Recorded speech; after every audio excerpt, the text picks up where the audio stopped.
have made it to Stu and the Nunn, an online radio show that looks to inform, educate, and hopefully make you laugh. Stu and the Nunn is a show focused on national security, policy, politics, and selfless service.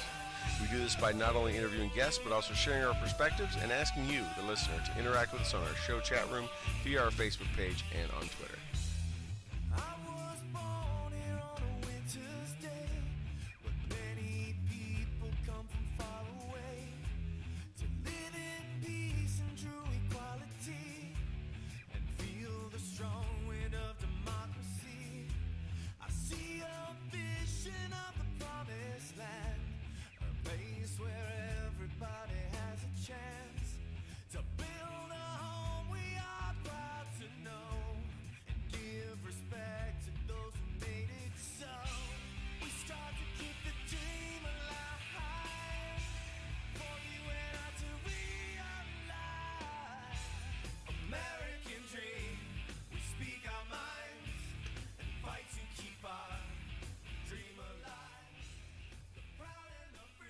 All right, everyone, and welcome. Oh, that said some of our audio links. Welcome to another episode of Stu and the Nunn. I think it's episode 168, I want to say. But hello, and thank you for joining us. If you are joining us already, that means you got the word 13 minutes ago that we were starting a half hour early. Kind of forgot to get that out there. Oh, I just heard myself. I got feedback, Toby. I can hear myself. Okay. Yeah, a lot of feedback. Anyways, you can see and hear Toby is with me. We are back together. It has taken us way too long. I've been gone. Just a lot of things wrapping up the school year, and a lot of family events. Obviously are going on. So wow, I'm wondering. Okay, must have a good delay on the feed because I see us on there, but on Facebook I still see. Oh, there we go. What's up? Yeah, there we go.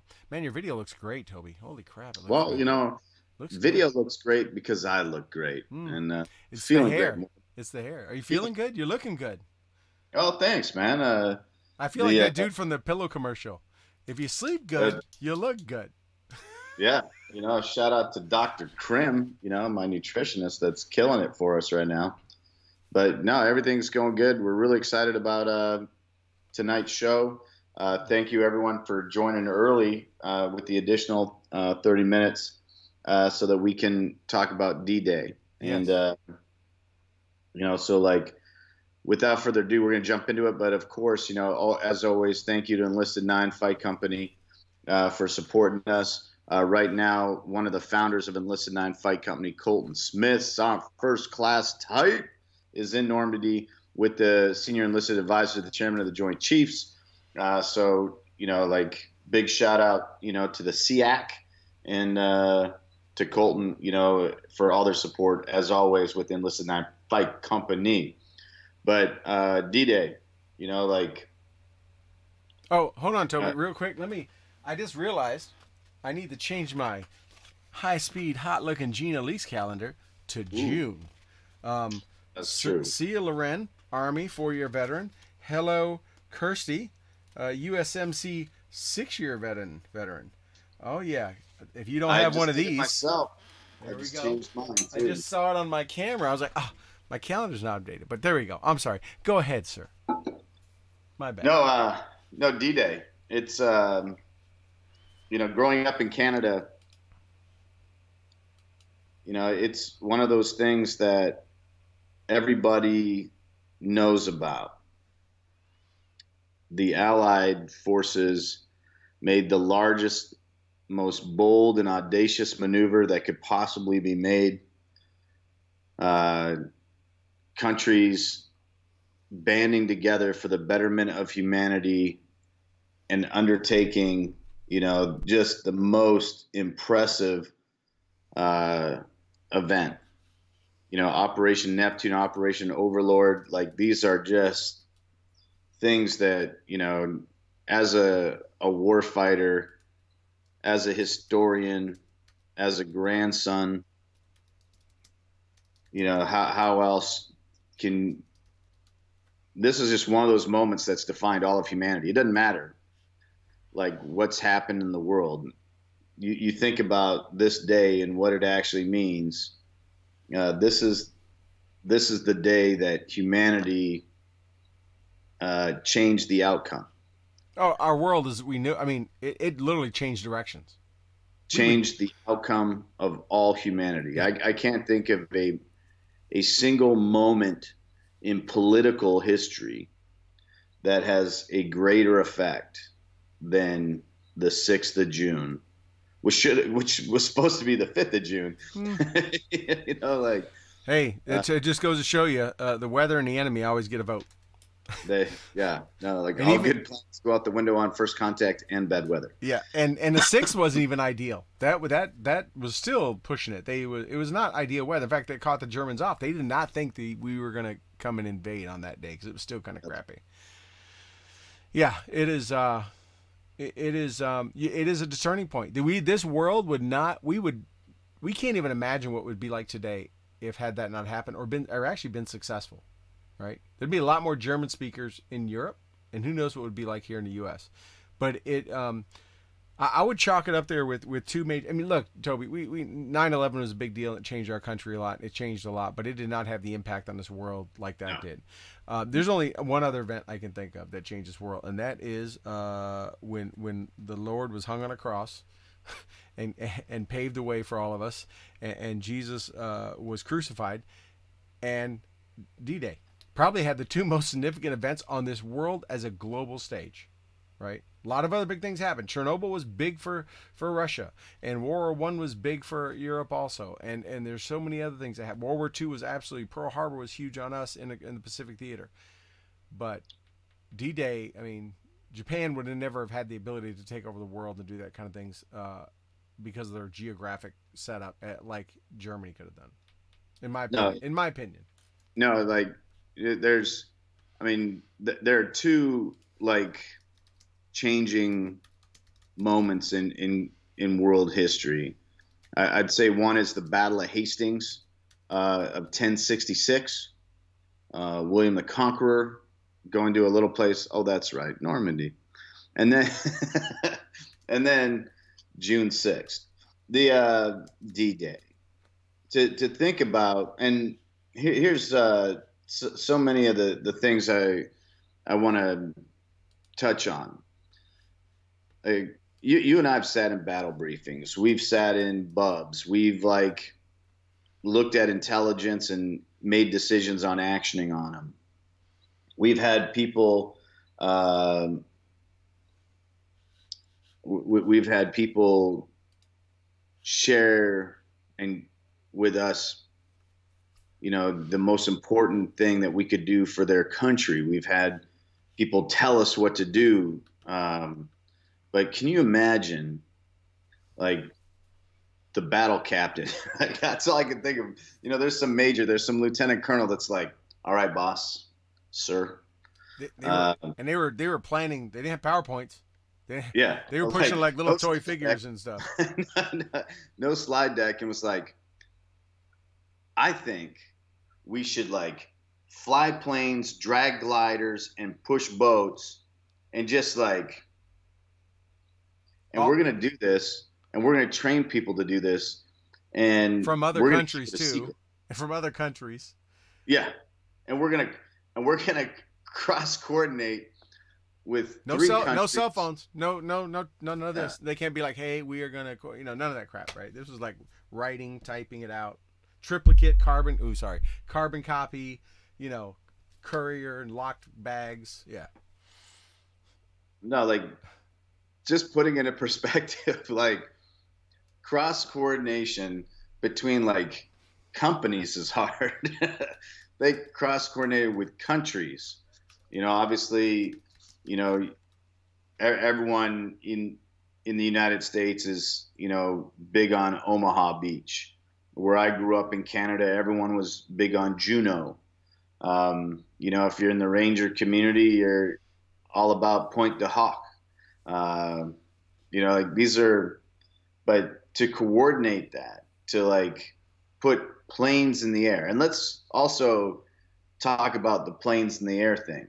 Airborne operations were in single digits in both accomplishment and single digits within years of being like a viable source of battle, or delivery to battle. Uh, like it, it's mind blowing when you think about it. The all of the stuff is so audacious, and it changed the outcome of all of humanity. Right. And I want And to. I'm sorry. Go ahead. and unfortunately, it's now a passing day. It's a moment on a calendar. It's not, obviously it's getting a lot of hype this year because it's 75 years. The Remember, a few years ago we had the 75th anniversary of Pearl Harbor, right? That was a big thing too because the guys aren't going to live to see 100. These guys aren't going to live to see a 100-year anniversary. This is the last big milestone year anniversary that the less than 500,000 total still living World War II veterans, total less than 500,000. They're not going to make it another 25 years. No, absolutely. They're in their early 90s. So, or some in the late. I mean, some in the late 90s. The guy that jumped in was 97. Right, but the youngest one's in the early 90s, right? Yeah. And I want to take a moment real quick and hit on the one. I posted a video right before the show started. Ladies and gentlemen, me and Toby were talking about it right before it started. It just gets me choked up just thinking about the video, and I've watched it twice. I watched it when it was happening live. If you do nothing else, and there's a lot of good coverage. There's so much stuff this last few days. The parachute jump by the 97-year-old gentleman, the ceremony this morning, the wreath laying, the 21 gun salute. I mean, it's nonstop. I've not wanted to walk away from TV, and I've been working and traveling. It's killed me to walk away from TV because there's so much good footage happening over in Europe, and early in the morning while we're getting ready for work and stuff. But if you watch nothing else, honestly, watch the interview with Corporal John McHugh that I put up right before the show started. Because I'm telling you, if you want to roll up, if you want to say, how could I capture what it was like and what they went through and all that in about, I don't know, it's about a 13-minute, 14-minute interview. Look in this guy's face as he talks about the actions he took, hitting the beach with nothing but a pistol, and what he had to do, and the bodies everywhere, and why they kept pushing, and everything else. I'm telling you, break the tissues out every single time. This is an interview. It was on Shepard Smith today. Like I say, I was on a call. I looked over and saw it, and I paused it and said, I want to see what this guy's talking about. And I started watching it. I recorded it, and then luckily I found it on the web. It is powerful. And if you could say, I don't know, Toby, about you, but when I watched it and I've watched it again, I was like, if all the guys that went through that could speak through a person, I feel like they're doing it through this guy. You see the pain in his eyes, but you see the pride, and you see the drive. I mean, you don't see the victimization of himself. You see, hey, we were there, we just kept doing it. What he saw, all rolled up in one. Man, it's a lot to take on. No, like one of my favorite things about Corporal McHugh's interview was how he relates it, to put it in perspective. For him, that's a bad day. Like, that's a real bad day. Not slow email, not like poor signal, not the dog pissed on the floor. Like, no, that was a bad day. Yeah. To talk about bodies, like, and like, what did you see on that beach? And Corbin McHugh's like, dead bodies everywhere. Just see the passion in his eyes, or the emotion in his eyes. And then they were like, Shepard Smith was the interviewer and asked him, did you think of freedom? Did you think of what you guys are doing? And he was like, straight up Joe, and was like, no, I was in the Army. And they said, go there and do this thing. And, like, that guy took a 100+ millimeter round to the landing craft on entry, and Yeah. Lost most of the guys. He was You the know, even AG for the machine gunner, and that dude got taken out.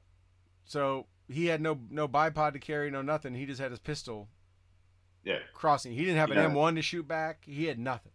no, and then now he's got to go find a purpose within that battle while surviving that battle. Yeah. No, but the whole, like you just see it when he's like, "What did you see on that beach?" And he's like, "Bodies." And then trying to quantify it, he's like talking about how the Germans were having a rehearsal in case there was an invasion. So they were actually out practicing counter invasion maneuvers when they hit. So of course they were like met a force that was kind of quasi prepared for such an activity. And he's like, they had 2,000 casualties in his unit. Like, that's decimation. Yeah. Yeah. And then you think about it. You think about a brigade I did. I thought about a brigade formation, and I thought about the 3,700 members of the Arrowhead Brigade that I was a member of going into Iraq and standing in this formation, listening to one of the stupidest speeches I've ever heard in my life. Getting ready to go over there as we're casing the colors for battle, and I'm thinking about those 3,700 people, and then I'm thinking about 2,000 dead bodies on a small beach. On a beach with the water, the strumming, stomping Yeah. through the water, blood red. Yeah. The noises of it, of shells impacting, of things shooting, of planes going overhead, and all that kind of stuff. And you'll see it when you watch the interview. Absolutely, please, people, do whatever you do. Watch this John McHugh interview, and find it on our Facebook page. And he talks about we just had to keep going. There was no I better cower, I better hide behind this. He was not like a sheriff down in Florida that thinking about himself or anything else. He was like the same bravery and courage and all those other phenomenal characteristics that we love about Americans, whether they serve or not.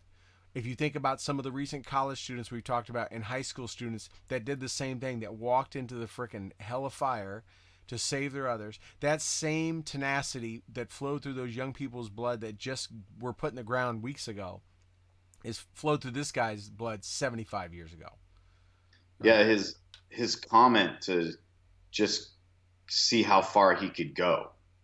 Like he'd already cashed in, right? Right. He'd already pushed all his chips to the table. He was beyond the fact that, hey, I'm doing it for the guys to my left and my right. I'm doing it to freedom. That was all gone. Like now it's like, I'm just going to go as far as I can. Yeah. And then keep going. And that mentality, just that message right there, like just to do, like to go. I'm in awe. I'm in awe of that whole maneuver. I'm in awe of the men that made the decision to do it. I'm in awe of the leaders that had to stand before their formations and explain it. I'm in awe of the men that stood on those landing craft as rounds struck them, as they were being cut down before they could even exit the vehicle. And, that's, I had a dark period in the late 90s, I guess, at Fort Hood, where I was in a Bradley, figuratively and literally, when I called the dark period, because you're in the back of something. And you knew you were fine till you dismounted. Like there you weren't fine in that vehicle. You weren't in a sense of safety. You didn't have that kind of security. These guys like were present. Some of them dealing with like other issues. Yeah. Like motion sickness. Yeah. Disease of being, like cramped up with other guys. Some of them were jammed. Yeah, some of them were jammed in those landing craft, and dudes that are left and right were getting hit, splattered with their by what they're getting hit with. Some of them were taking big shells, some were taking small arms. I mean, I think people can't imagine. People watch Saving Private Ryan. Maybe they play some game where they try to get it close, and many have said, of course, Saving Private Ryan probably is one of the closest representations of what we think it's like. But to imagine in this open top landing craft, things are flying overhead. You're looking up at the hills. You're looking up at the cliffs. You can see the muzzle flashes. It's like you're like, hey, let's turn this around. This ain't a good time. Like this is shit. They knew we were coming, right? And when that ramp drops, can I get some air support? Yeah, we gotta wait until we gotta back off till we get some air support in there, get the artillery up. When that ramp drops, what little protection that gave you is gone, and now you drops and you're like, oh crap, I'm 100 feet off shore. Now I gotta run through water in this cotton clothing with this gear on, carrying a 30 cal machine gun, whatever it may be. And those guys just got, I mean, the tenacity, the bravery. And someone like it had no choice. There was nowhere to go. You might as well get going and try to do whatever you can. It's just, hence why they earned the term the greatest generation. Yeah. The other thing about the Corporal McHugh interview that I definitely want to make sure leaves my mouth is that when Shepard Smith asked him, about the beach, and he just said the bodies, he kind of looked at Shepard Smith and was kind of like, I don't know how to explain this. You can't actually describe. Like, there aren't words. Like, and I thought about, learning a new language, and it reminded me of learning the word Gemütlichkeit while I was studying German in high school. And the word Gemütlichkeit, apparently there's no English translation, but it's the sensation of community and love and togetherness and fellowship. But there's not an exact translation for it in the English language. And I thought about how he's like, how do you explain something that there are no words for? Like, the human condition has not created vernacular, jargon, vocabulary for such a thing. And all I can think of is, God bless those men that faced an absolute unknown and endured something that we can never comprehend because there aren't words in any language to describe it. And yeah, you might have done a great job getting a sensation of it in Saving Private Ryan. But in the reality, when you listen to a man that was there that breaks it down and says, I can't even describe it because there aren't these words. These words don't exist in the human condition. And that was just so powerful. Just absolutely so powerful. And seeing him, I mean, we've talked about, right, Lauren Bruner, right? We got his book. We love his book on the attack on the Arizona and Pearl Harbor. I mean, that takes you in those pages into what it was like, as close as we could possibly get. I mean, he really gets in there. But in watching Mr. McHugh's interview, you're seeing it in his face. Like, you see it. You see the pain. You see him stare.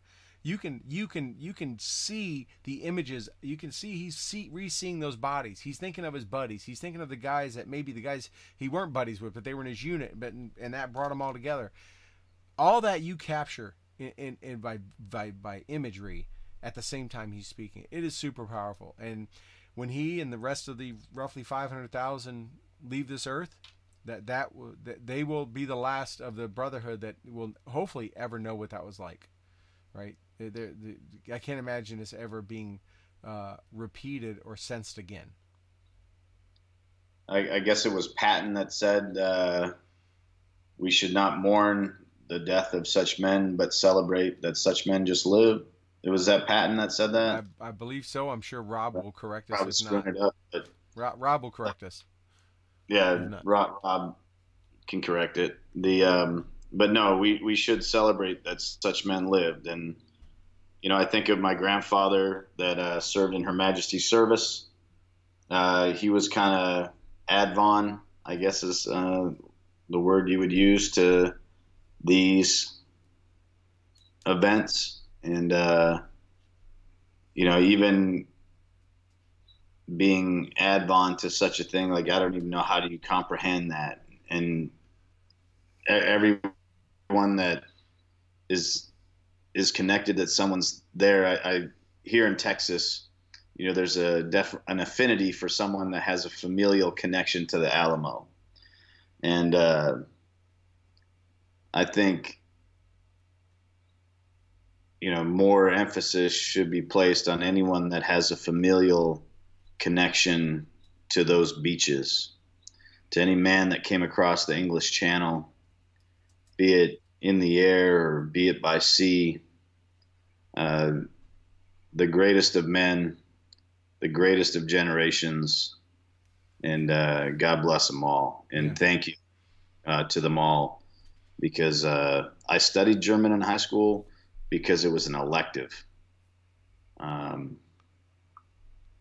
not because it was mandatory. Right. Unlike French, where I had to learn French in Canada. Oh, and you were Western Canada. Why'd you have to learn French in Western Canada? To all my francophones out there, much love. Yeah. Quebec. Much love. Well, hopefully you're not to hang around too many degens from up country, but there are some degens from up country. Yeah. Anyway, all right. Hey, I'm gonna get ready to bring our guest on, so I'm gonna let you talk a little bit. I'm gonna take your video down so people wonder what's going on, just because I gotta reset and realign video for the guest, Mr. Hoare coming on, Mr. Travis Hoare. So I'll let you kind of get into some things, talk about it while I work to get him on. Before we bring it absolutely. Okay. They can listen to the sweet sounds of my melodic voice. Absolutely. No, it's great to kind of have Troy back with us, and trying to, we're going through some guests, unfortunately, just due to, the reality of when we can get people and stuff. And producer Rob is like laying on some like amazing stuff, and, just trying to get everyone scheduled is hard. That's why we started a little bit earlier today, to kind of talk, because, like I said earlier, it needs to be more than just a day on a calendar. Yep. But are we good to go? Yeah, I think Travis is on. Travis, are you there? Yeah, he there sure he is. I see him. There he is. Yeah. Hey, Travis, how you doing? Hey, welcome. Can you hear us okay? No, he's typing away there. Yeah. Travis, can you hear us? Hold on, I gotta. All right. Well, while you're doing that, I'm going to work on this video. But all right. Well, not a worries. But to introduce everybody to who we got on the show that we can see there, I think he can hear us. I can hear you now. Yeah. All right. There he is. Sorry about that. So we have Travis Hoare on from IAVA, and we've been trying to get someone from IAVA on for quite some time. So we're excited to get Travis on, and appreciate you taking the time, my dude. Thank you for coming on. Yeah, thanks for having me. Just to kind of let everyone know like what your role is with the organization. I'll let you explain I think everyone's familiar, but it's a good opportunity to acquaint people if they're not, who IAVA is, and then your role as a legislative or what you do. Yeah, so IAVA is a 15-year-old veteran service organization, VSO. We have currently right over 425,000 members worldwide. That covers mostly post 9/11 veterans, but also veterans from other eras and supporters, family members. My role specifically as a legislative associate is working on Capitol Hill affairs, as far as pretty much just doing all the, getting our legislation passed, working with Capitol Hill offices, working with our allies on the Hill, and going to meetings, meeting with members of Congress, meeting with their staff across all parties, et cetera, both chambers, to try to forward our legislation. Yeah, a couple of years ago, and it's been a couple of years. I was doing some I guess call it advocating or lobbying there at the Hill, and at the same time that I was doing some stuff there, y'all were doing. You just got into doing Storm the Hill, and it was one of the earlier offerings that you guys did there, and it was interesting to see everyone kind of going around. And I didn't feel so lonely. I was working with the VFW as well as the Military Order of the Purple Heart and a couple other organizations. I wasn't working for them. I represented a separate entity, and but I was kind of the younger guy, and so it was neat to see other younger people, guys and gals, definitely global war and terror folks out there doing stuff. So you said that you guys are a veteran service organization. Is that accurate, or are you guys a political action committee? We are not a political action committee. We are a veteran service organization. We're a 501c3 nonprofit. So we have another arm that does their master level. They do social work with veterans in order to connect them with services that are in need. And then we have our DC arm, our policy arm, which works with the administration and Capitol Hill in order to advance legislation and things like that to empower veterans. So like how does that work as a C3 as well as being politically active? So as long as we are nonpartisan, then like all legislation that we support is all nonpartisan. We make sure we have people from both sides of the aisle on it. We don't get involved in any sort of campaigns. We don't endorse anybody during the campaign season. We just, once they're here, we work with them when they're here. So we don't get involved in the politics and the campaign side of it, which is what like a political action committee would do, right. or a C4, for instance. Maybe that's why I was like slightly confused. And I apologize. No, it's okay. But I worked on campaigns in a previous life. I was going to say, but there have been guys that have been in the organization that have run for office or represent the organization that have run for office. Is that correct?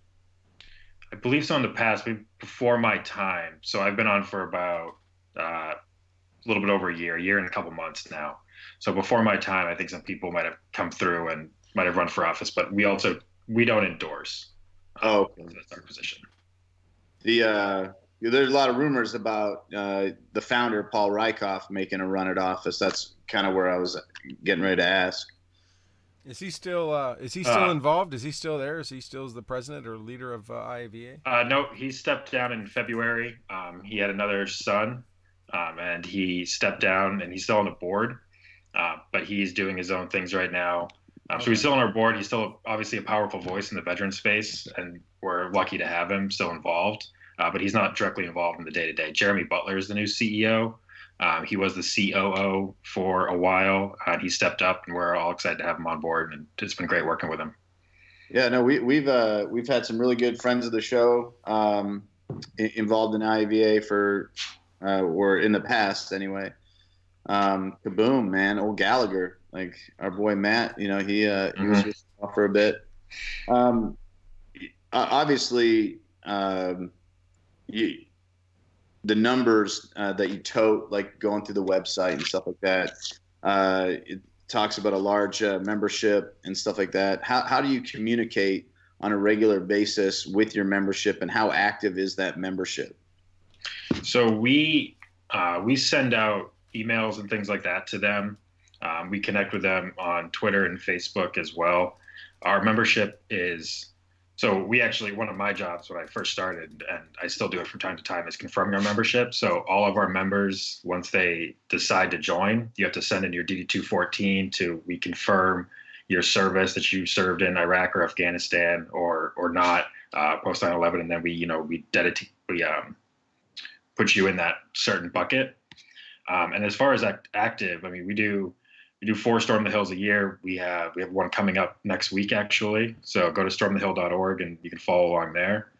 And so we keep them engaged that way. If we have things that happen at state levels, we can get memberships. We can blast them out to certain states and get them involved there.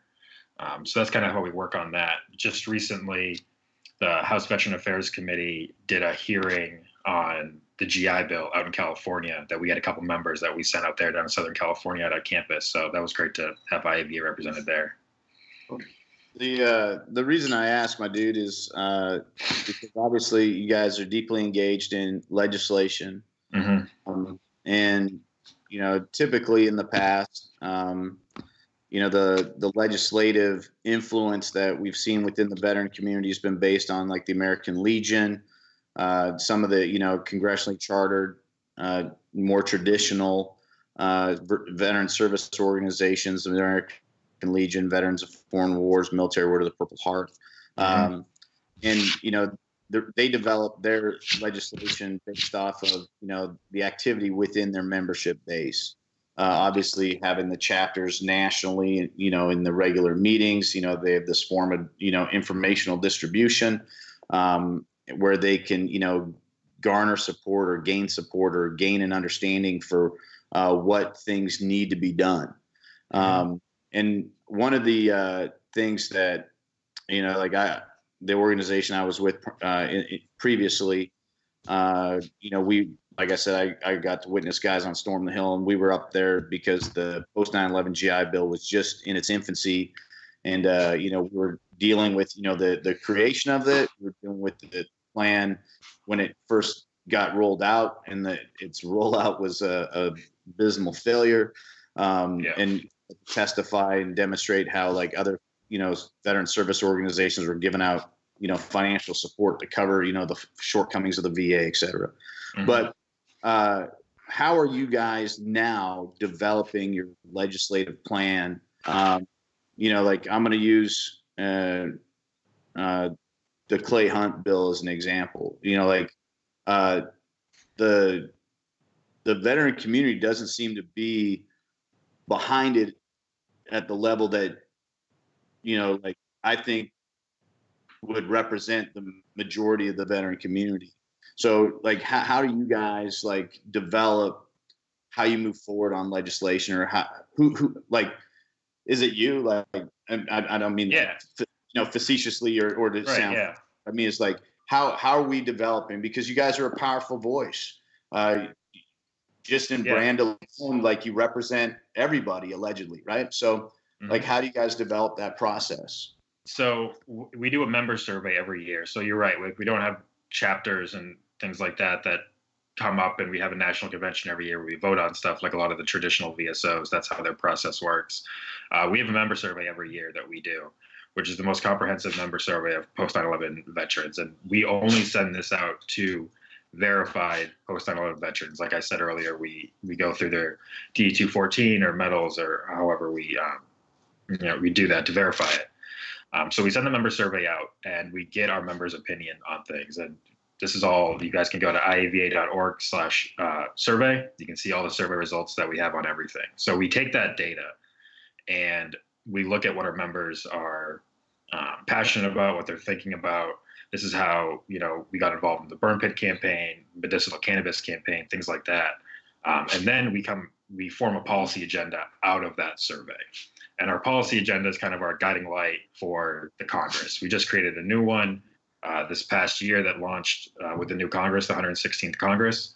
And we do that every 2 years. And then every off year during the Congress, we'll do a supplement. So we have the member survey. We have our policy agenda that we work with other VSOs in the space, and we kind of think, what do we want to accomplish? And in our policy agenda, you're not going to see, we want to get the Burn Pit Accountability Act passed, for instance, because we try to keep it evergreen. Right. So we have more broad goals that are going to work on a lot of different levels. So we do that. We take the survey, move it into the policy agenda, and then when we get approached by members of Congress's offices saying, hey, can you guys support this bill? We'll look at it. We'll look to see if it's aligned with our policy agenda and our member survey, and see if our members are there. If they're something that our members are vehemently opposed against,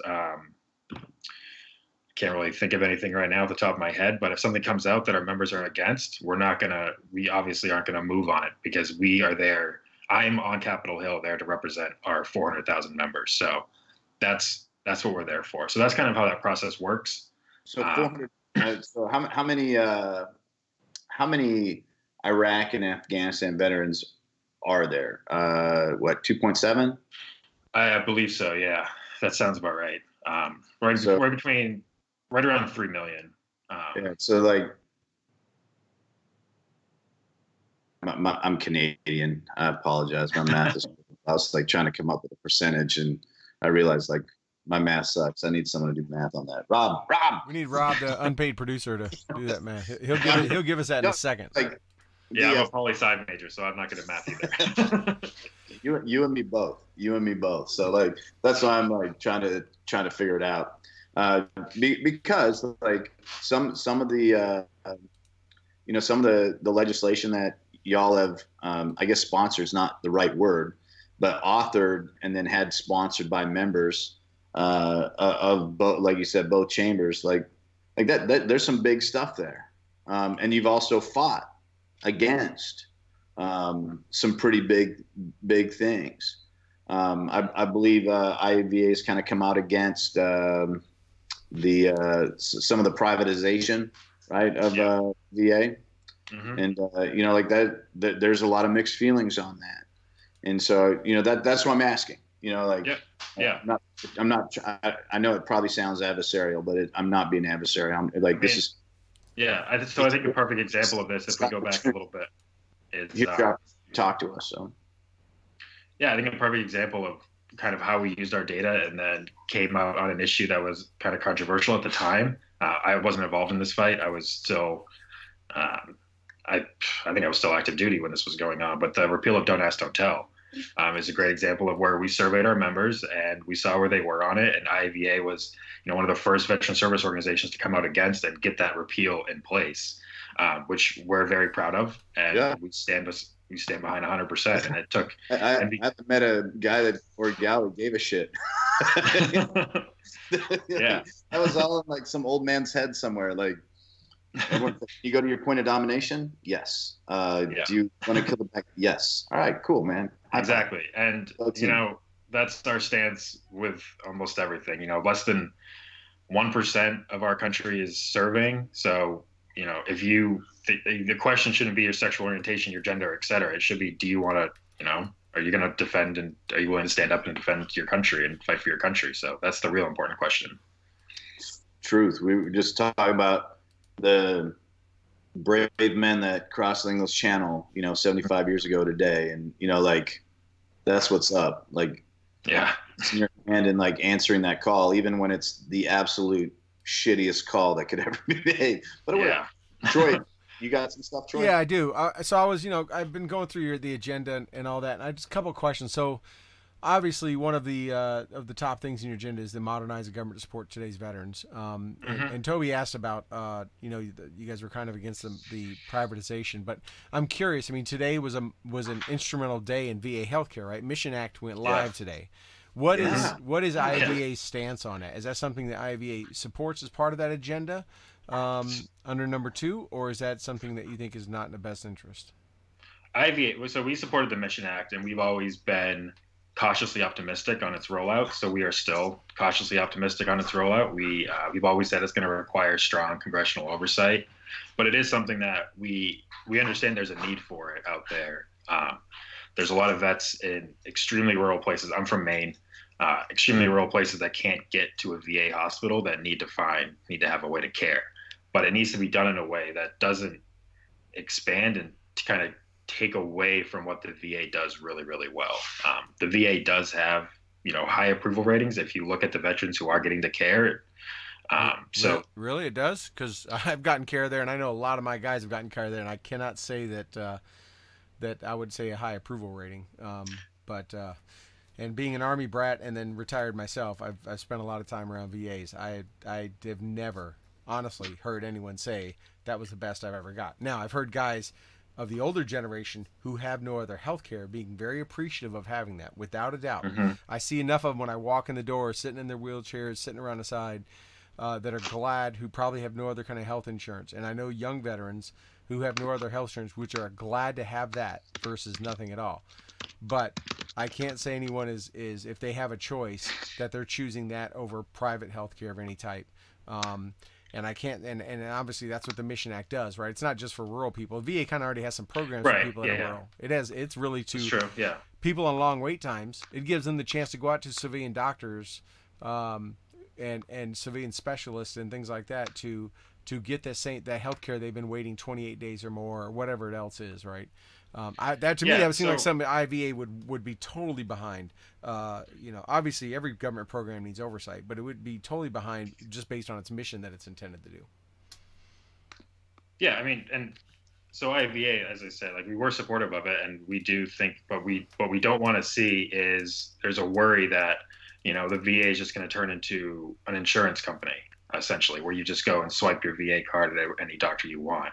For instance, so to kind of back up what I was saying earlier, 81% of our members in the last member survey rate the VA care as average or above average, which you're not going to find that in private sector care. I haven't seen a private sector system with that high of approval rating. So, well, what's the difference between? Sorry, I didn't mean just. What's the difference between average and above average?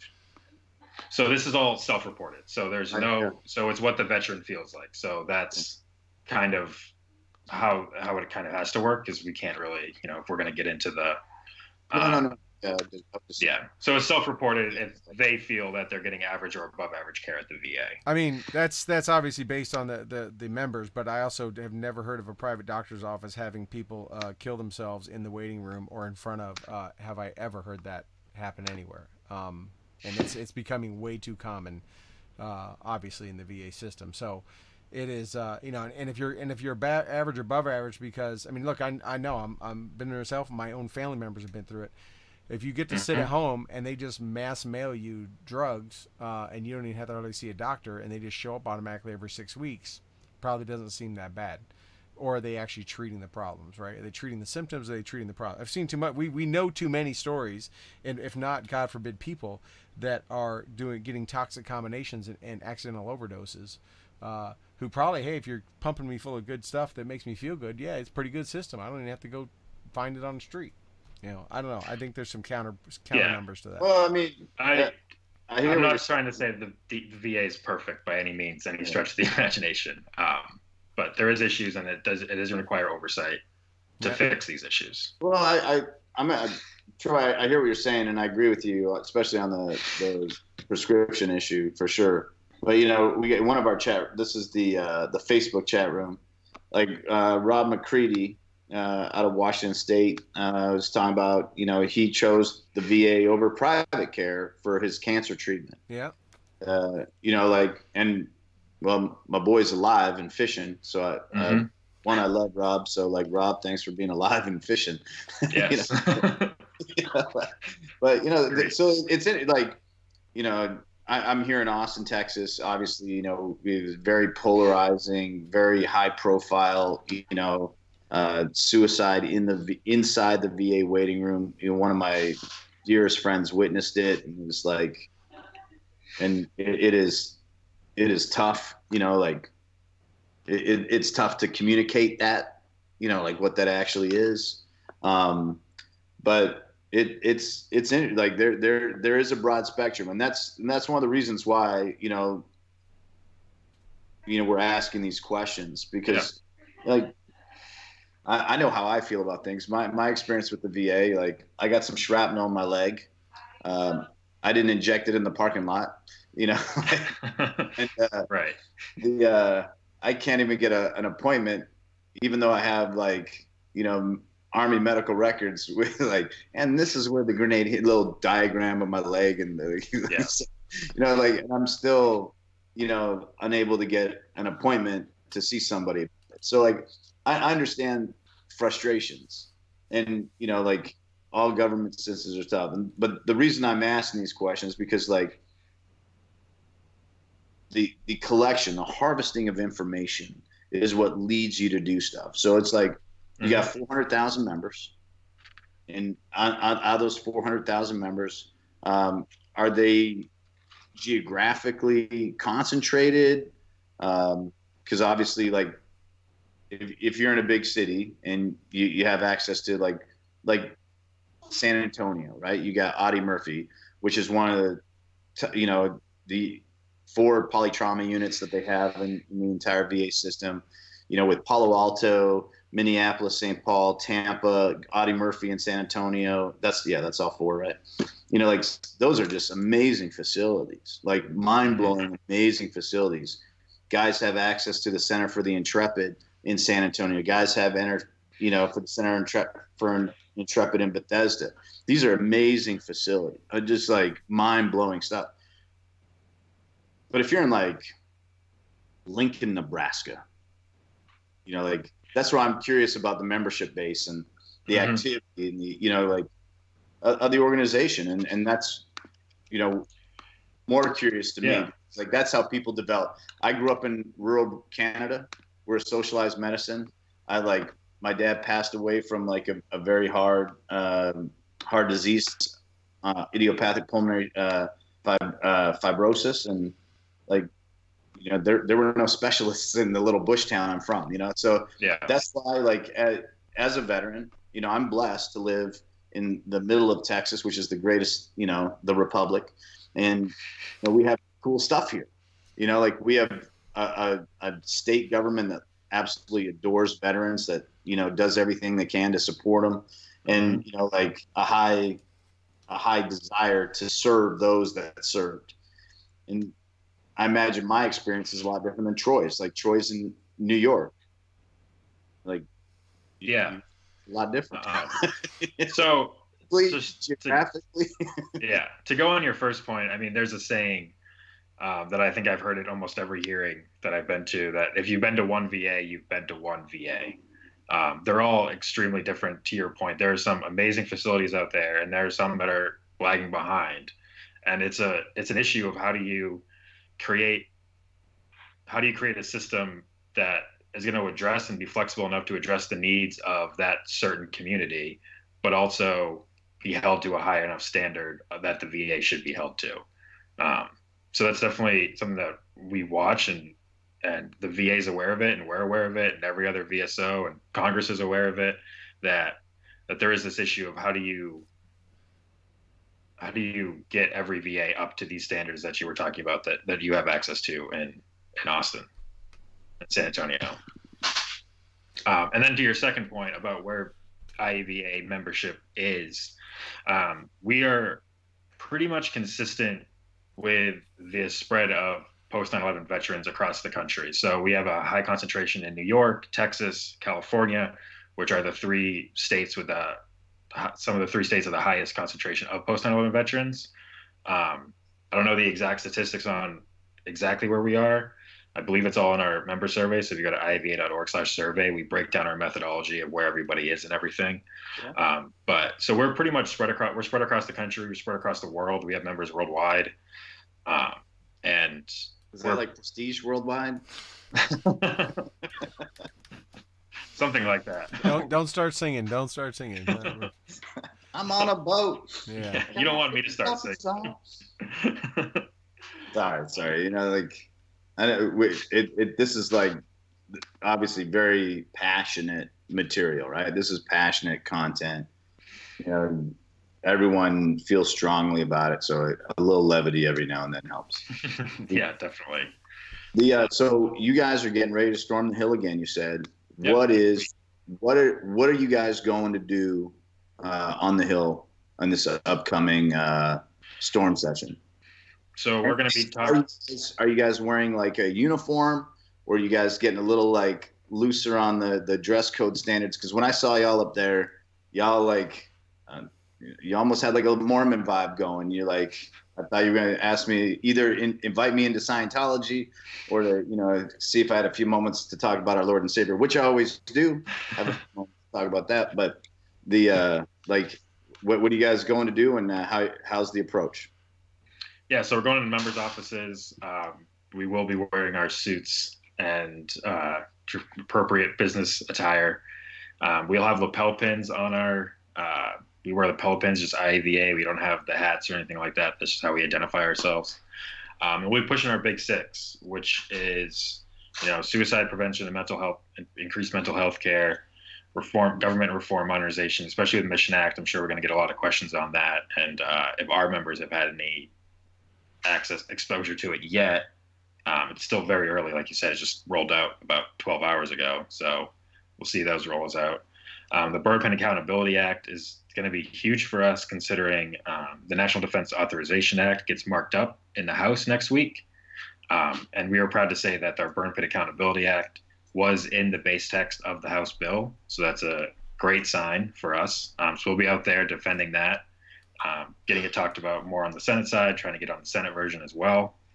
We're going to do a push for veterans education The Higher Ed Authorization Act is coming up soon, probably by the end of the month. So we're going to be partnering with our VSOs there to talk about some of the things we'd like to see in that to kind of defend kind of strengthen the GI Bill and how they can do it. Deborah Sampson Act is for women veterans. So this is what we've been talking for. So our big, let's go. Yeah. So our big push on veterans and our veterans education right now, and it has been for a long time, is called the 90-10 loophole. So the 90-10 loophole is essentially a for-profit college can only get 90% of their funds from federal funds. 10% of them has to be, raised themselves. So basically, student loans can only take 90% of it. They've created this rule in order to have for-profit colleges be, make sure they're viable, that they're not just, taking 100% of government money.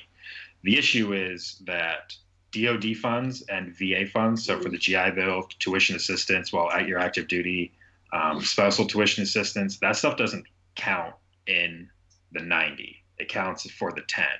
So for every one veteran or military connected student that a school is recruits to go to that school, they're allowed to get 9 other students. So basically, it puts a really big target and incentivizes schools to target military connected students, which are usually first generation students. Like I myself was a first generation student. I didn't have anybody in my family. I was the first one to graduate with a bachelor's degree because of the post 9/11 GI Bill. So I didn't know any better. I went to state schools because I didn't know any. I went to a great school. I went to University of Southern Maine. Go Huskies. But so that's kind of from there though. I mean, there's a lot of Huskies around Maine. So that's what we're going to be talking about a lot there. It's a loophole we've been trying to close for a very, very long time.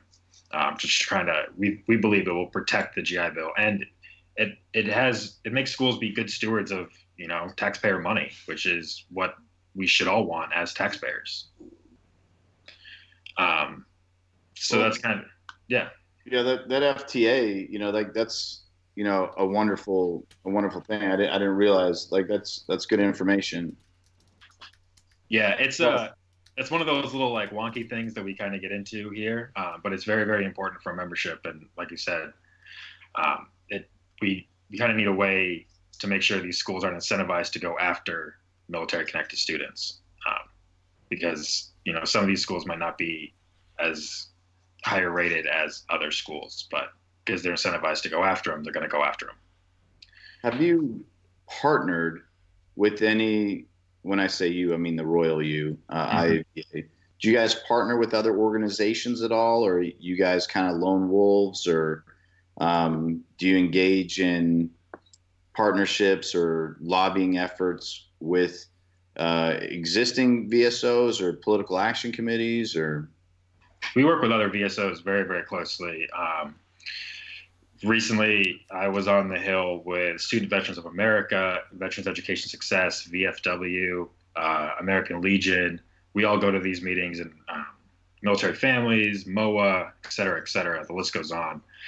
Just recently, about the 90-10 loophole, we sent a letter with 36 total VSOs signed on to send this letter. So that's something that we do a lot as well. One of our organizations will draft a letter in support of some bill, and we'll send it around to us, be like, hey, you guys sign on, appreciate it, and then we'll send it out to the Hill. So we work very closely with every VSO on the Hill.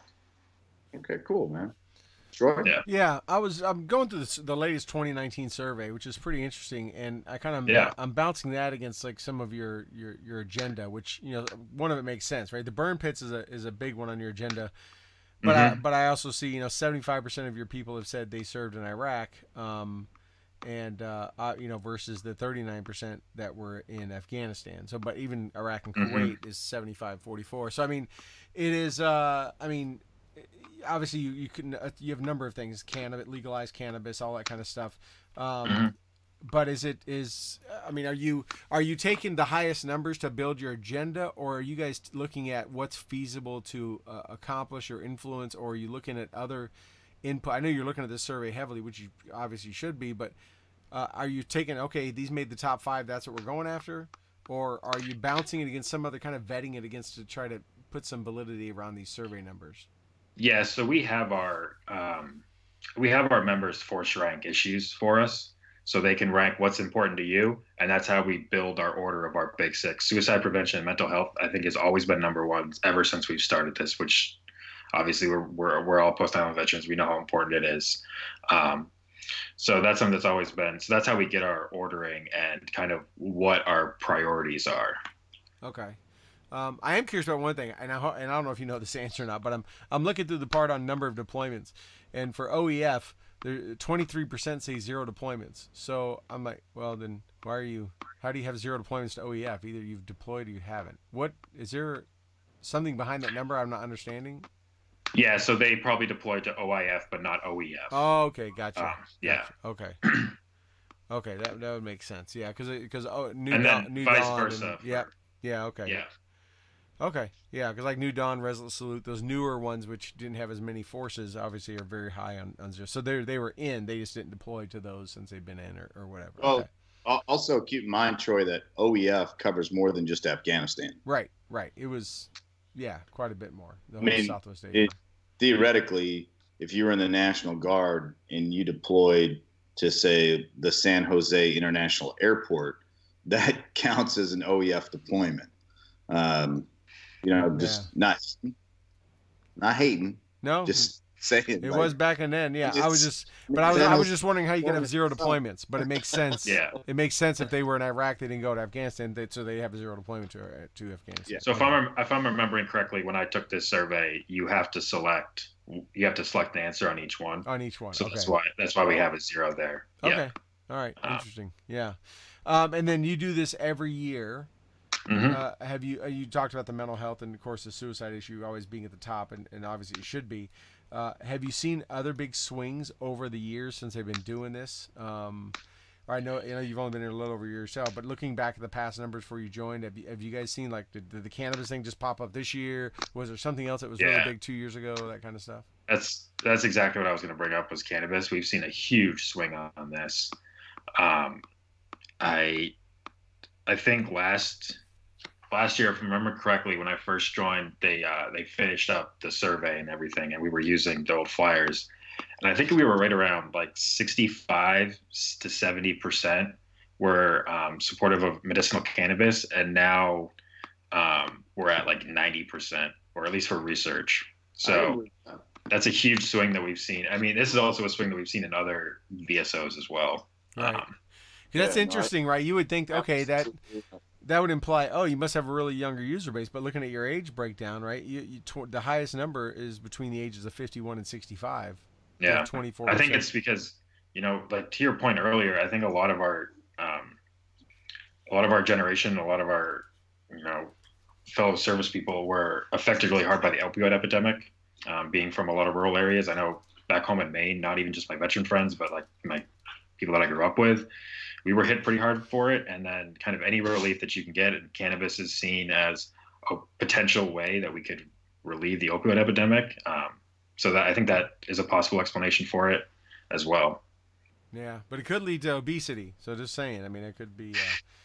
Yeah, I mean, we just want to research it. We want VA to research it and see what it can and can't do. Oh, there's been a lot. One of my old soldiers we had on here as a guest, John McDonald. He is a big proponent. Worked for He's out in Colorado, so he's in the right spot, or he was. So I mean, he's a big proponent of it, and says it has helped him a lot. And I've known a number of other people that have made the same thing. Yeah. And knowing what I know about it, and I mean, I could see where it probably would, calm some people, mellow them out, take the edge off, not be so amped up. I mean, it all kind of makes sense. But obviously the pain relief too, to some degree. What'd you have, Toby? Sorry. No, I think cannabis is a really interesting topic because there's been a dramatic shift, a paradigm shift. Culturally and societally, how everyone views it. I'm a guy that was on a couple counter drug task force And so it's kind of like funny for me to sit there and think about like chopping it down and watching it burn, and then like being like, yeah, go get high. Like I have Afro Man playing in the back of my head right now because I got high. But the no, like it's an interesting thing. I think culturally that's changing, that's shifting, and I think a lot of it has to do with, as science comes out, as people are seeing the different things, the stigma to it is a little bit different. It's no longer, your grandma that's trying to seek relief from a little chemo, and getting high on the back porch. Like CBD oils, huge. It's federally legalized. There's states that are, gone all the way to recreationally. So I think that's an interesting topic. And, I think, people for the most part, kind of look at it almost like don't ask, don't tell. Like, you want to get high? Cool, man. Like, I like to drink bourbon. And so like if they, Prohibition came back, believe me, I'd be the most politically active Joe Rogan bourbon supporter we ever meet. So like, but in terms of like hey Toby, I like to drink your bourbon too, just so we're clear. Full disclosure, I love drinking your bourbon. Well, if I'm ever in Austin, I might have to go drink some of your bourbon. Hey, if you're ever in Austin, there's always a cup, and there's always a glass that is welcome for any veteran, regardless of who you're from or what you believe in. If you raise your hand and sign your name, I will clink a glass with you. I don't care. Cheers. But no, like it's interesting. I'm glad, Travis. I know you're a busy guy, and we appreciate. We've been trying to get someone from IVA on in a long time. We're glad that you accepted. And it's nice to talk to somebody that is willing to like actually talk about it, because within the veteran community, like we're like hungry tigers that want to eat our young, and there's a lot of inner bitter fighting. I will confess I have trolled one or two political action groups because they claim to represent the entire veteran community, and they don't. And definitely with the administration under Trump, there seems to be this division where you're either on this side of it or you're on that side of it.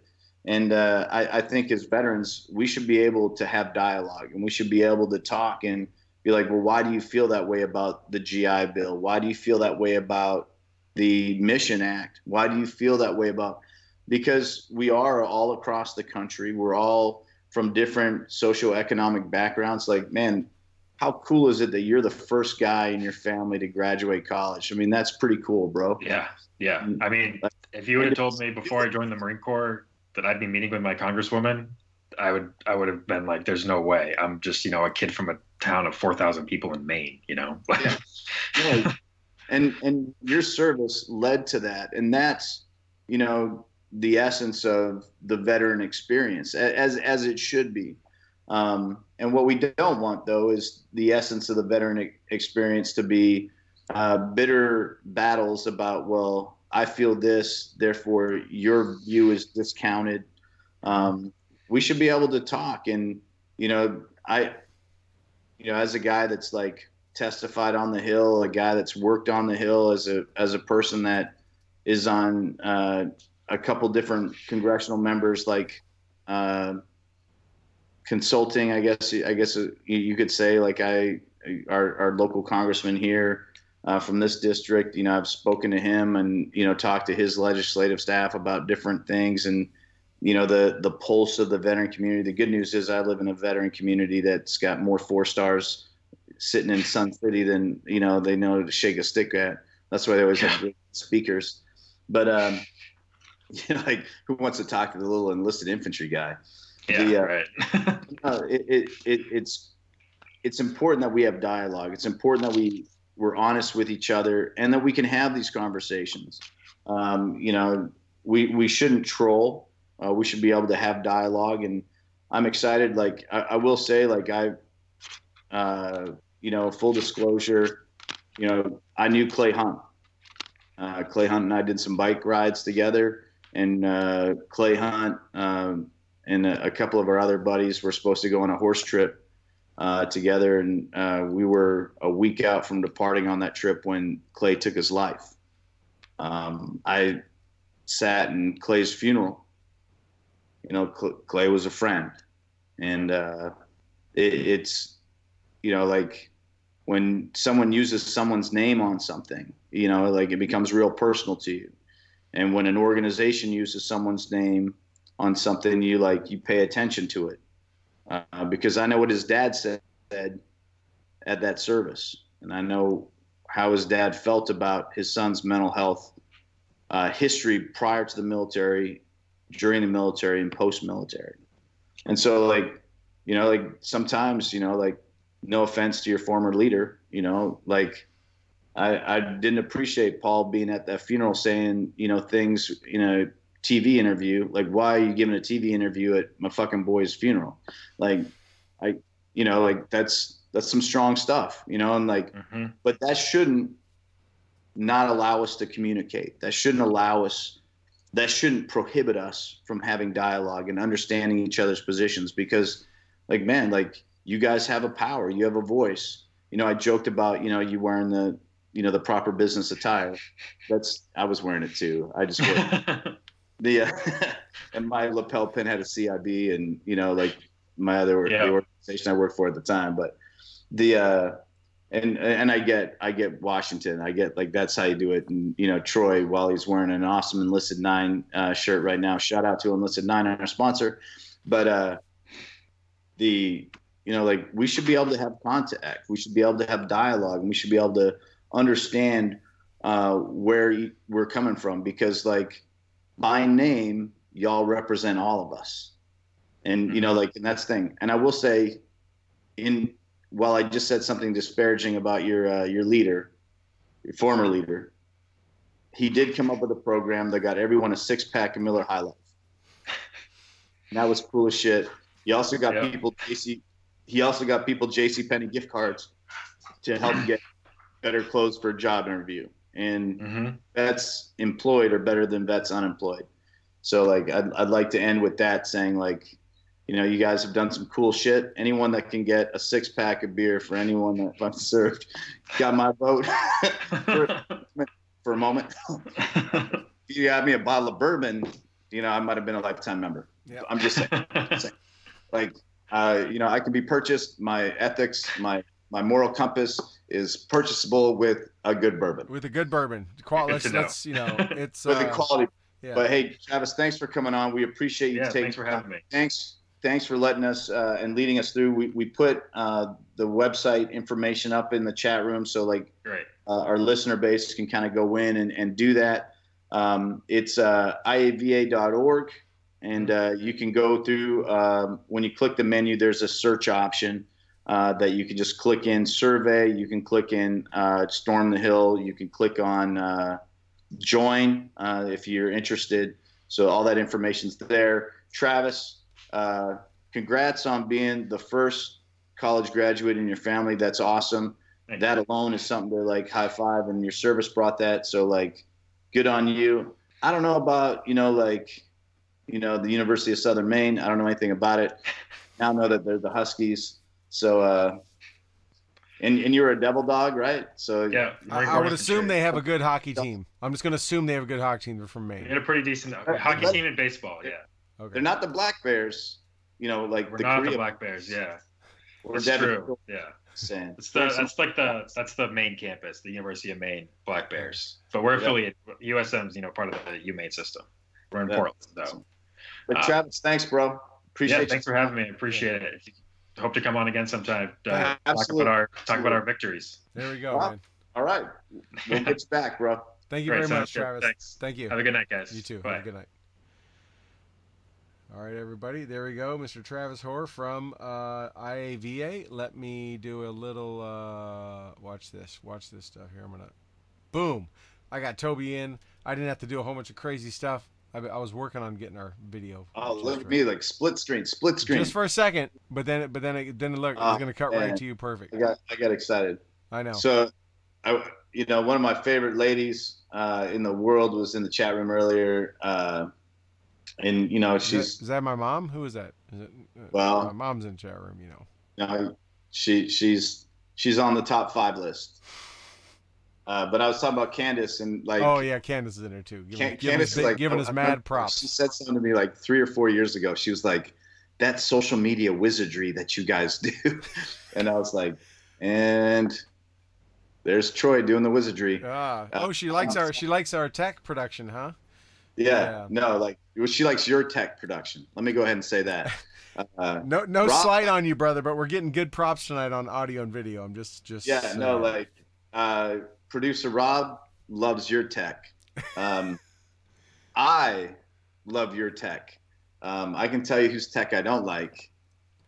Yeah, if anyone wants to donate a nice Mac or a Windows PC, just could be a Windows one to Toby. He needs another. He needs a PC just for running tech.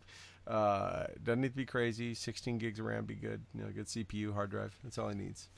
We got a low budget. We're low cash here. We got a low budget at Stu and the We Nun. get paid in T-shirts and VO hats. I got lots of VO hats. VO, you got a VO shirt on? I don't even have one. That's a nice one. And you get lots of enlisted nine wear. That's because next week, Veteran Outdoors is taking 12 extremely deserving veterans on a lifetime adventure, marlin fishing in Cabo San Lucas. Wow. Immediately following that, we'll be taking some veterans to Louisiana. They're not veterans. I stand corrected. They are active duty soldiers coming out of Fort Polk, Louisiana. Ooh, God bless those young men. That place sucks. And we'll be bringing their chaplain along with them, you know, to pray for them to make it, and you know, like make good reenlistment decisions so they can get a better assignment. Than Fort Polk. You better hope they got some option, dude. Worst poison ivy, poison oak in my life. At Fort Polk. That place is rough. But one of the coolest mount sites in Shukart and Gordon. Yeah. Named after 2 Medal of Honor recipients. Some of the 2 Medal of Honor recipients that probably shaped yours and my career more than a lot of others. So, yeah, there'll be many others. So you got a big week. You got a big week next week. We got a big week coming up next week, and we'll talk about that more next week. And we got a big next couple weeks coming up. We do. I'm excited to let everyone hear about it next week. Stay tuned, people. Trust me. I can only say that. Mind blowing. Producer Rob, we love you. Thank you for your support. Yeah. Everybody, tonight, before you bed down, or if you're listening to this in your car, if you're listening to us on iTunes or Spotify or Spreaker or however you do it, if you're not watching this live and you're listening to it, hey, I just encourage you to take a few moments. You know, if you're driving, pull over to the side of the road. Obviously, we don't want anyone getting hurt, but take a few moments and reflect on the significance of this day 75 years ago, and reflect on your connection to it. Because whether you have a familial connection, like we talked about earlier, or not, you are enjoying the life that you're living. We can have these debates and this dialogue on the internet as a result of what those men did on that fateful day. The freedoms that they guaranteed us. Yes. All of humanity, and everyone, you know, makes these jokes, you know, and people say thank you for your service, and you know, that's all well and good. Someone said that to me today, as a matter of fact, and I just looked at him and I was like, well, I didn't, you know, go across the English Channel. I didn't change the timeline of all of humanity. I got paid. I had the time of my life, and I knew some great men, and I am a better human being, and I hope I'm a better husband, father, lover. I hope I'm a better brother. I hope I'm a better person, right? And so, like, in the words of Patton, you know, let's not mourn that these men gave their lives. Let's mourn that these men lived their lives the way that they did. And God bless them all. John Kaiser just mentioned something in the chat room that I wanted to mention earlier. Our battalion, the 1st of the 23rd Tomahawks, lost a soldier this past week, a young private fresh out of OSA training, while serving down on the border as part of the greater operations and helping secure our southern border. Yes, we have active duty soldiers serving on the border of the United States because it actually is an issue. It's not just some generated talking point on mainstream media doesn't matter. We have active duty people trying to do good things down there. We lost a soldier down there. With the Tomahawks internally, it's a sad day. It's been a sad 2 days because we lost them, earlier in the week. And this morning, right, we lost a young West Point cadet a year out from graduating in a roller accident. And yeah, I mean, it still happens. You don't have to be in a combat zone like the young Tomahawk, right? You don't have to be even at a border doing something real world. They have to train hard. And you could be going into your senior year in college, right? And a deuce and a half flip over. And that happens. It happens in the national training centers. It happens on the back end of Fort Hood up near Cowhouse Creek. And things like that happen. So I hope also this message goes to all those that serve, because we as well as I do, Toby. It's kind of makes it a little awkward when people do thank us. That's been a challenge, and I've had a lot of conversations with guys that I've served with about how they're supposed to react, what's the right way, and there's been a lot of dialogue about that. But I ask you, those that serve still, hopefully today, if you're still serving, or if you are a veteran and someone does that, they're not just thanking you because maybe they thought you served in war, or maybe that you did, or whatever, or because you're wearing a uniform or you got a pin on, but it's because you took that risk to raise your right hand to possibly get flipped over, to possibly have a hard landing in a helicopter, or any other possible scenario that could have happened. I mean, you stood up, raised your right hand, took the walk that not many do. We know less than 1%. Willing to give your life at any time for this country, whether called upon or not. And so that's what people are thanking for you. That's what they're thanking you for. I don't know what you say, Toby. What I finally come to say years ago was, I thank them for thanking me, and I did. That's pretty much the best response I get. When they're like, "Hey, thank you for," I'm like, "Hey, thank you for mentioning that." That's usually what I say, and I feel pretty good. It doesn't feel real awkward. I don't feel like I'm demeaning them, or I don't feel like I'm being big-headed about it. I'm just like, "Hey, thank you for thinking of that." I kind of turn it around on them, but that's good word, my dude. And I always struggle with it because I remember landing in Bangor, Maine, coming around the corner of a jetway, and then all of a sudden there being people there, and not feeling very successful. Not everyone was coming home, and I didn't feel successful as a leader, and so it kind of takes me to that place. But that is right. We should be thankful that they support us and share in that moment, because it's not just my moment. It's not just your moment. It's our moment. It's America's moment. It's like those handful of guys today that were on that platform behind the president and the French president. They were up there representing all of those guys and gals. The ones that the ones that came back, the ones that didn't came back, the ones that are underneath those white crosses, the ones that never were found because they went out into the ocean somewhere, and they know they carry that responsibility on their shoulders. Those few that are left. Cool moment with both presidents hugging. That was a cool moment. Yeah. But hey, next week, big week. Yes. Yeah. Producer Rob keeps us busy. He does. I'm going to be with Shard next week. I'm going to be down in the southern studio, remote southern studio. I'll be in the supplementary studio in the south, in ATX. Toby, you won't be here. You'll be out of country. No. I will be, and this is just a full disclosure for everybody. I'll be flying out at 3:30 in the morning the next day, but that's not why I'm missing the show. I'm missing the show because my awesomely hot wife that I love is taking me to Bare Naked Ladies and Hootie and the Blowfish, and that was my Christmas gift from her. So I'm gonna be dancing under the stars, probably getting a contact buzz to Darius Rucker. So there you go. But that's okay. You know what? Because those are the freedoms that all of us, when we were over there, were looking forward to, thinking about, and dreaming of, hoping to come back to one day. Right? That's what so we could enjoy those kind of things. Right? None of us wanted. Right? Amen. So there's no bad stuff about that. But anyways, yeah, I'll be at Shard with Shard next week. It'll be a big week. I can't highlight that big enough. So stay tuned. We got a lot of guests. Rob is the unpaid producer, is making every dime he makes. He's earning every dime he gets paid. We got every shirt we're about to give him. Every shirt we're about to give him, maybe a couple of VO hats. That he probably already has some. A lot of guests. He's racking and stacking them like B-52s and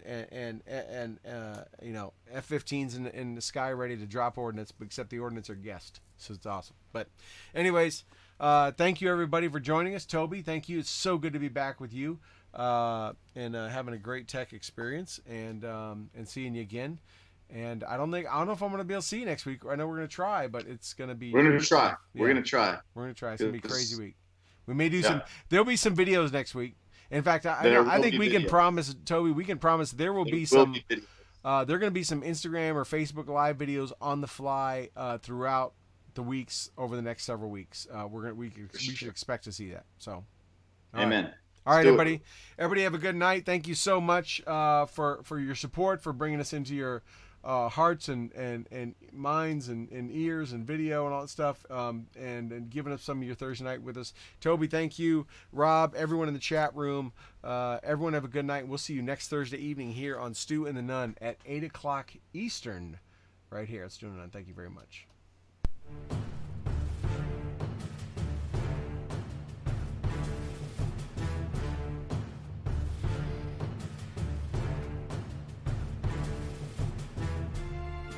Thank you for joining us for another episode of Stu and the Nunn Radio. We hope you enjoyed your time with us because we have enjoyed sharing our time with you. Be sure to check out stewandthenunn.com in addition to asking us questions and interacting with us on our Facebook page and Twitter. We look forward to seeing you next Tuesday at 8 p.m. Eastern here on Spreaker and Facebook Live. Also, we'd like to thank our sponsors, Warrior Media Solutions, BlueHammer.com, Veteran Outdoors, Graybeard Publishing, and Mighty Oaks Warrior Foundation. Don't forget to like our Facebook page and follow us on Twitter. Thank you again, and have a good night.